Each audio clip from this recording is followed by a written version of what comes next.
Right. You can release those things. You can let them go. They are just thoughts. They're just beliefs. And they're illusions. They're not true. And, they do say that 80% of your thoughts are negative and 20% are positive. So when you say the 80-20, it's about right. And that's why it's so difficult for people sometimes, is because the odds are stacked against you if you're not, say it with me, paying attention.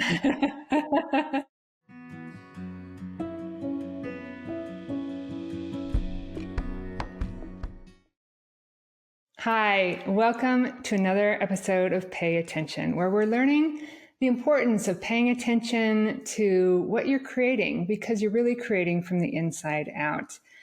And as many of you know, I've been on quite a long journey. And early on in my journey, it was really my professional career that actually was the stable part of my life and not my personal life. It was my personal life that was wreaking havoc, where I learned so much. But it was in my personal life that I really had to learn eventually that we live our lives in one of two camps, as I call it, the entanglement camp, enmeshed in your habits and patterns and your beliefs, and an awareness where there's so much more.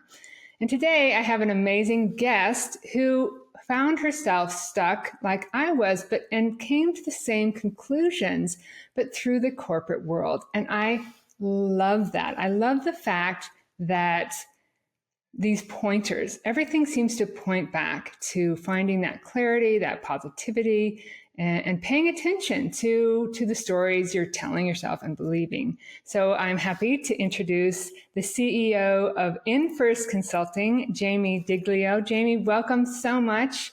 Thank you for coming on today. Thanks for having me, Holly. Yeah, we had some technical difficulties, so I'm so glad we got this working. Yes, she has a beautiful headset on today. And just tell us a little bit about yourself and what you're up to, and then we're going to get into this discussion. I'm looking forward to it.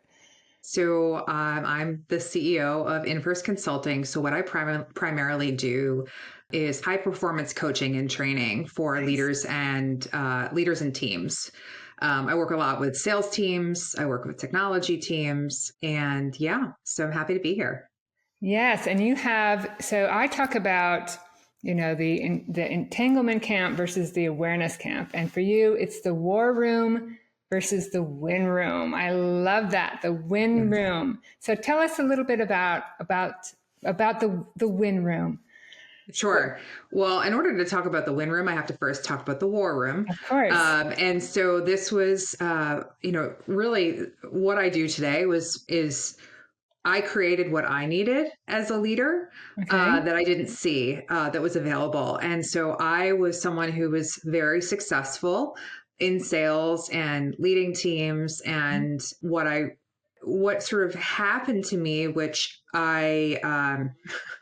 we don't pay attention until it happens. That's right. But I hit burnout, and my burnout was I actually lost feeling in the lower half of my body while I was in the middle of a client meeting. Wow. And I didn't know what was wrong with me. I thought I was dying. And when I went, and got tested and they checked everything out, they said it was a stress response.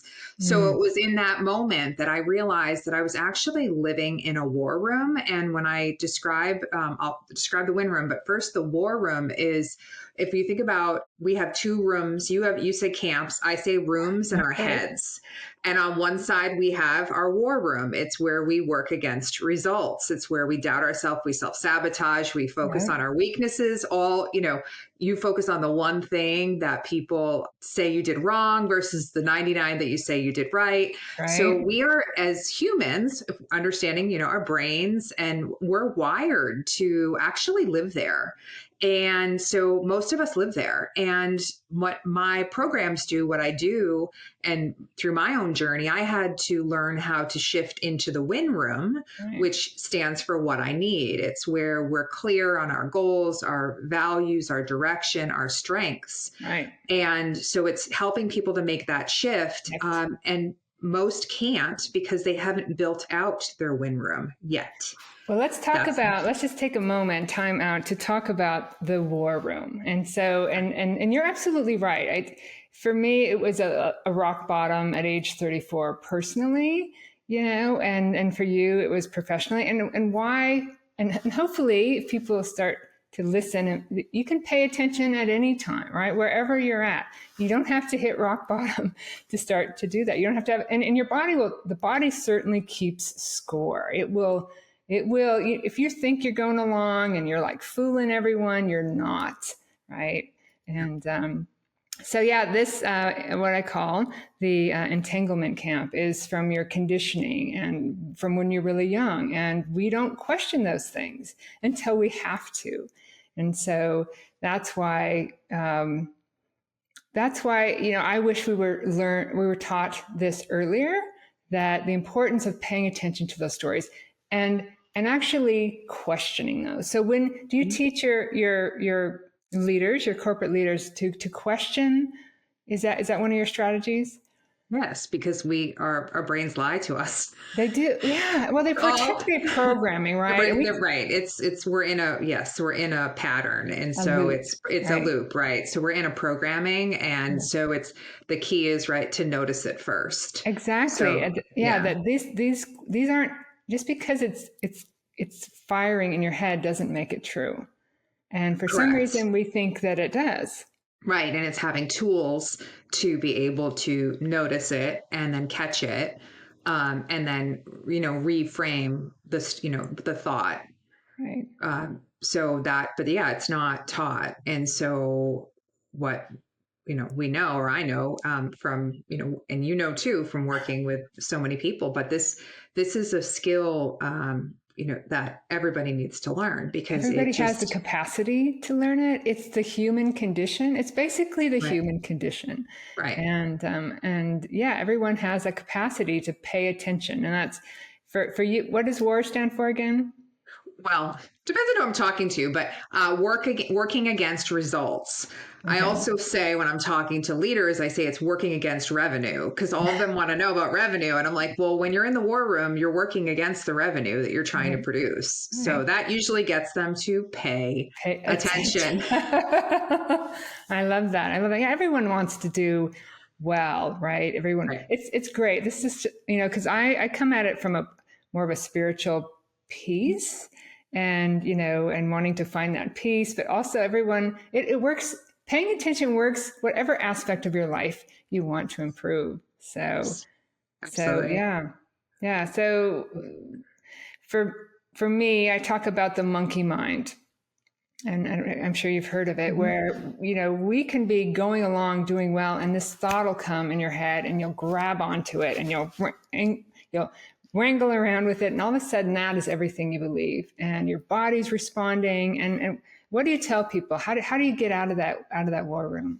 Well, so the first thing, like we do with, I do with my clients, in the programs that we work in, is we're naming our win words and our war words. So we all have like a group of things, that words, phrases, things that we tell ourselves that are in our war room. So it Mm-hmm. could be, for me, it's like, I'm not smart enough, right?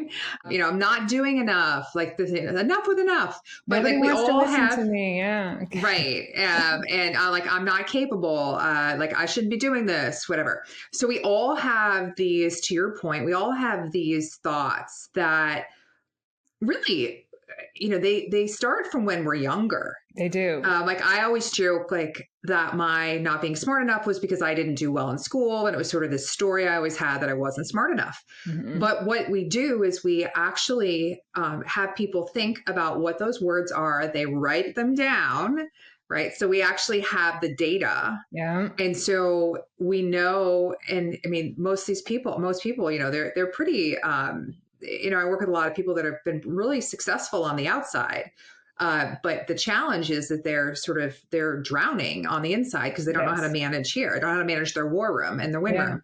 Yeah. But yeah, the first step is being able to identify it. So then once you know that that thought comes up, you then know that that's actually just nonsense, right? Right. Right. You can drop it. Yeah. Yeah, I love this. I love this. And you're right. It comes from trauma. For me, it was, your father doesn't love us anymore, and trying to replace that love with my stepfather, which caused all kinds of trouble. It caused me to feel unworthy, unlovable, disgusting, shameful, all these things. Even though I was highly successful as an architect. It was all under there. And I love your program because, again, it mirrors. And there are so many pointers to this, but for my practices, it's pledge to make the habit of watching the mind, evaluate those habits and patterns and beliefs that are keeping you stuck, and then recognize them as they come up in your daily life.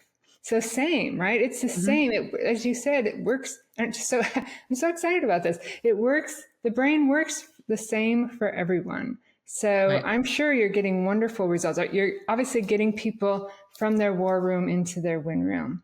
Yes. Well, and it's like, if you think about it, I wrote a book last year called Moneyball Leadership. And so when we think about like a Moneyball, right? Uh-huh. Your Moneyball is we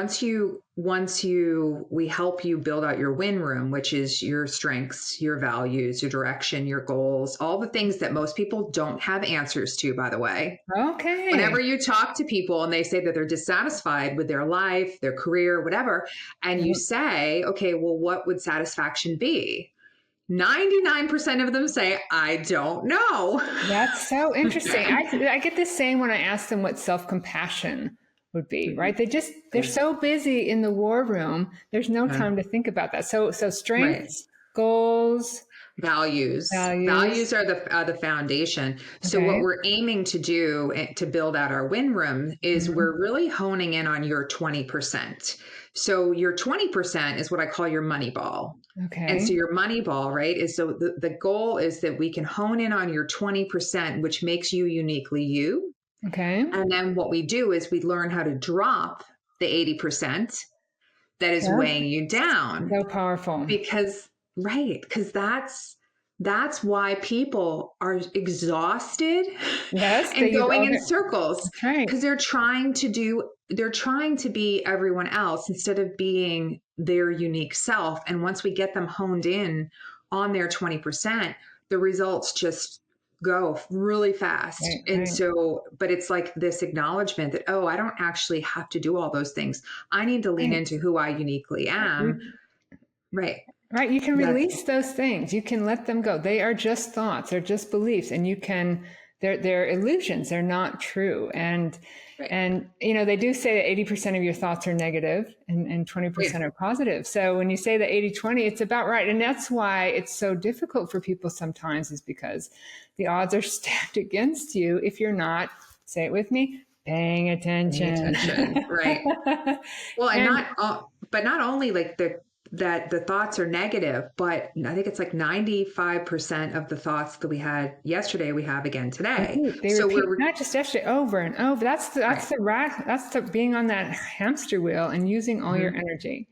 Right. Exactly. And you don't even realize because you're not paying attention. You're like, so that key of being like learning that skill of noticing first. I have my baseball too when I talk about unraveling all that. And so when you unravel that neural net, right, and scientifically, nerve cells that fire together, wire together, creating this neural net of long-term relationships that become your identity and your belief. But when you start to let those things, go and concentrate on your values and goals, those things start to unravel.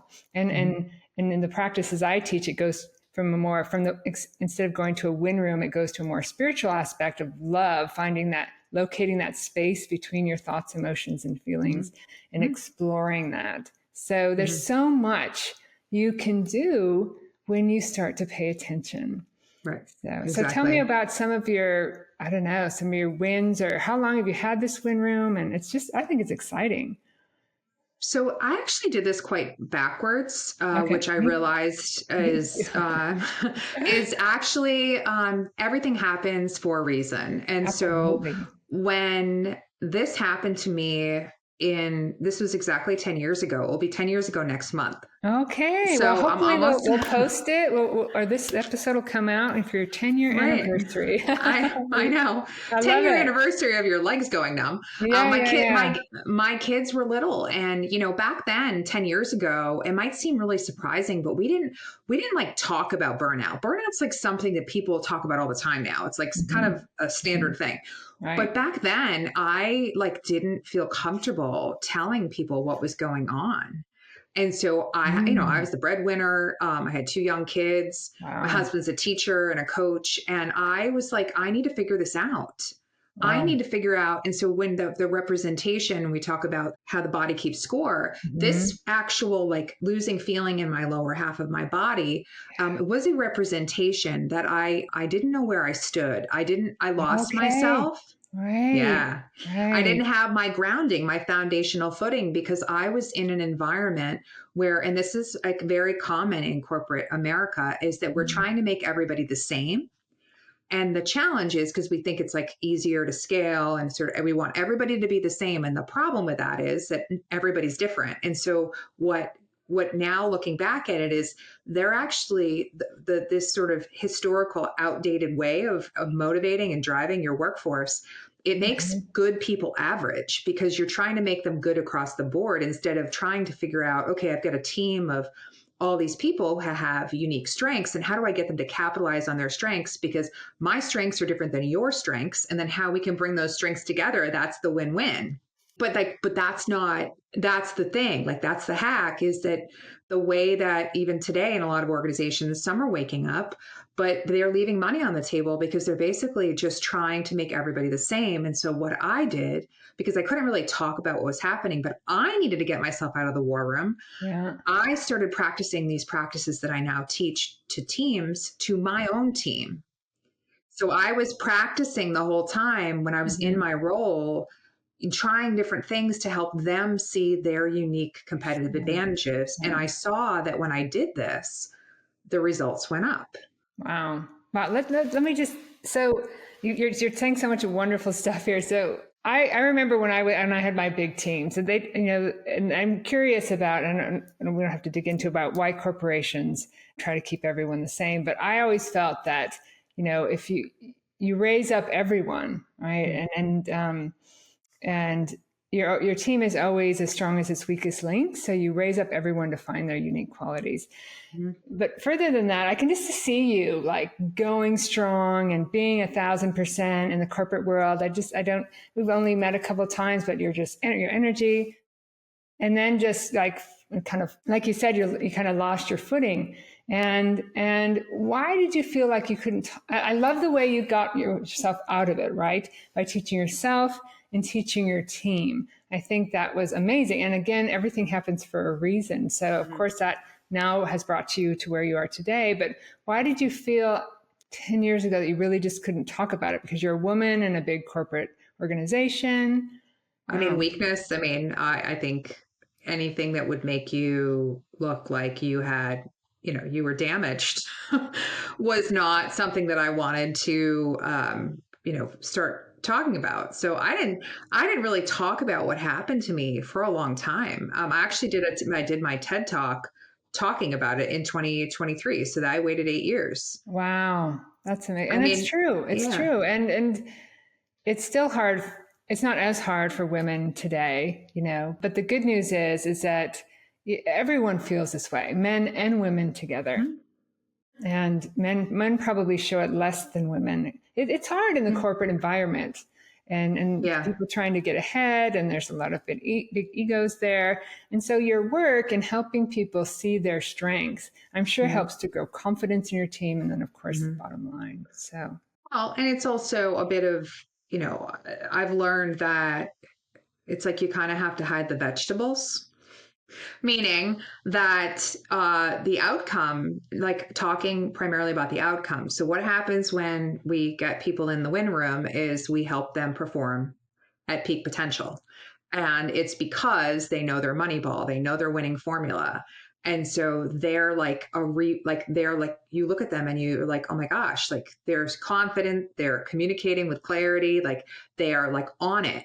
And the leaders are they're like, what did you do to this person? And it's sort of like, it's just, taking them through the practice. And I think that's the other thing is like, we think it's so complex, and how do we get, we want every leader in every organization wants their organization to be more productive, their people to be more effective, but they look at it, this is like the biggest hack, is that they're looking at it from the outside. So they keep focusing on external skills and all this, and that's we go in first. And so we start Right. That's the name of the company. But we start in first. That's the move every single time. So we start with understanding self. That's where we focus at the beginning of every program is about the self, because you can't lead others if you don't know how to lead yourself. You can't sell to others until you can sell to yourself. You can't communicate to others if you can't communicate with yourself. Like, it starts with you, right? If we think about, understanding and empathy, those are competitive weapons in how you show up in every conversation. So, like, how I look at it is, like, I talk about it as the 3 steps in the win room. The Moneyball method is understanding self, understanding others, and mastering what I call the new ROI, return on interactions. So it's how you make money versus losing money in every conversation. But the idea around it is, like, you have to start with the individual first. And that's why we get such good results so fast, is because every other program is just talking about one size fits all scripts and methodologies. And my argument is, that's great, but you need it for you to show up as the most authentic and real version of you. We need to know what your formula is. And yours is different than everybody else. You always, in every aspect of your life. And you have to start with the self first. That's absolutely right, Jamie. And when you're more present, right, things will flow easily for you, more easily for you, because you're not snagged up on all of those old stories and patterns. So I love it. I love when somebody can come on and just pretty much, it's a mirror of what we're talking about. And so it's so true for everyone. I'm curious, just a quick question. How long does your program take if you go into it? Is it a 6-week program, a 12-week program? Or? We do anything from 8-week to 12 or beyond. It needs at least 8 weeks, though. It does, right? Because people have to practice, right? It's the practice. That's the piece where people will push back and say, "Oh, well, I just want to do." I mean, and this is another thing. We all know behavioral change doesn't happen in a half-day workshop. It needs to have ongoing practice. That's right. And so the key is the practicing. And so my programs typically do group coaching and training. So it's a group programs combined with individual coaching, so that you have like a staggered. So you learn the skill, right? It's mindset, skill set, tool set. You learn it. You then go practice it. You then do the one-to-one coaching to really embed it and embody it in what are your specific situations, opportunities. And then you go learn the next step and the next step. But then your ongoing practicing is what makes it, like, it becomes something that in the beginning feels like a very different way to think. But then by the end, you're doing it. You don't even realize you're doing it. That's right. It becomes second nature. If people just listen to this podcast once or whatever, it's going to be gone, right? The neural net in their head will just erase it. There's not a strong enough connection. You have to listen 3 times to even remember, 8 times to kind of make it sink in, and 21 days to make a habit. So I love it. And thank you when I wrap up my podcast, I ask for a listener today, what's a tip you have for them? What is something they can start right now today to start paying attention or to start kind of recognizing the self? So one thing oh my God, I have so many tips. I'll give you one though. One of the first things I do with people is values exercise. So they understand what their core value is. So like my number one core value is courage. So that means that I will speak up even if I'm uncomfortable. I'm willing to try new things. And if I don't know the answer, I will tell you. Okay. But one of the things you can do without doing a values exercise is you can think about who's someone you admire. Okay. And why you admire them. Mm-hmm. For me, I have 2. I have my mom and Brene Brown, both because they're badass women. Nice. That have paved their own way. But what you think about is the person you admire and what you admire about them specifically. Mm-hmm. So with that, you can know with confidence that because you admire them, that there's a 100% guarantee that you have a shared value system with that person. Mm-hmm. And that's why you admire them. So the hack is that whenever you're struggling with what to do in a situation, you can think to yourself, what would my mom do here? What would Brene Brown do here? And so that's a very quick tip because it's hard for us to know what we want to do. But if you can Yep. think about the person that you admire, what would they do? That gives you like an actual action that you can hold on to and feel confident that it is aligned. I love that. That is amazing. And we didn't get a chance to round back to that, but people don't often think about those things, their values and goals. So that is a love. I mean, that's something that's a lot. I'm going to do that. That's a lovely tip. Thank you so much. And how do they get a hold of you if there's a corporation out there wants your services, or how do they get in touch with you, Jamie? Sure. Well, my website's infirstconsulting.com. You can find me on LinkedIn. That's where I hang out most. Okay. In LinkedIn, so you can message me there. So Okay. Wow. Well, this has thank been you. wonderful. Again, thank you. It just brings me joy when as I always say, that I've had neuroscience, psychology, Buddhism, spirituality all point back to this. And here we have Jamie in the corporate world saying absolutely same thing. You got to look at yourself first. I love your formula. I love your war room to win room. So thank you so much, Jamie, for joining us today. And I really appreciate it.